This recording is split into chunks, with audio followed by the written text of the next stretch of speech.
Well, another thing that has always fascinated me is when you take the amount that a campaign spent and divide it by the number of votes and see, okay, what did it cost us to get these votes? Well, I suspect, I haven't done any math on it, but I suspect in Virginia, you spent a lot less per vote than some of those Republicans with their millions. Yeah, and the other thing that fascinates me is the short-sightedness, not fascinates, but maybe horrifies me, is the short-sightedness of some of the leaders in the party about this whole rural thing.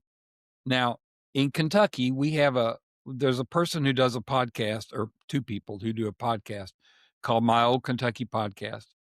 And Robert Connie is one of the two people. Jasmine Smith is the other. Robert's a big data nerd. He does a lot of data analysis. He always runs an analysis after the election.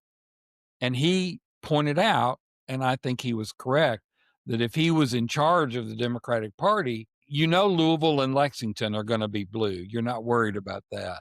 He said, what you need to do is put your next level of focus on every small town that has a college. Go to Mhm. every town that's got a college and put money in there. And then he said, then you need to go to these rural county parties and these rural candidates. And for heaven's sakes, give them access to the van for free or something. You know, you don't need to give them each $20,000, but it's crazy to charge them thousands of dollars for van. That's nuts. And Bruce, let me plug for the viewers exactly what VAN is. I don't know what the acronym stands for, but it's voter information. It's For Voter Access yeah, Network, I think, network. Yeah. So but it's the Democratic voter info file, you know? So, yeah, a few years back, now it's not true now. I'm pretty sure, I don't know this for a fact, so if somebody wants to fact check me, they can. I think that Governor Beshear went to the party and said, because they were charging people, I want to say $5,000 or $10,000 or some crazy number. And he went to them and said, no, you're going to do it for $500 or whatever it was. I think it was $500. And he said, we're not going to have this. So good for him, that he did that.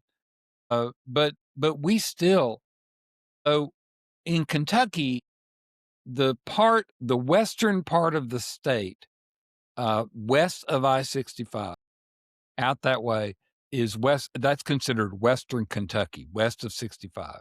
And then a part of that is called the Purchase. And the Purchase was called the Democratic Gibraltar because for 100 years, it was Democrats completely, right? You didn't even run as a Republican. You didn't have a shot. Well, of course, that's fallen apart over the years, and it finally fell completely, I think, in 2016. I think that west of I, for the state house and state senate, we have two candidates right now. Now, the filing deadline is January 7th.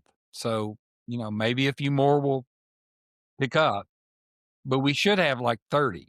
on And this is a combination of local parties that have been left to die over the years. down the vine. Yeah.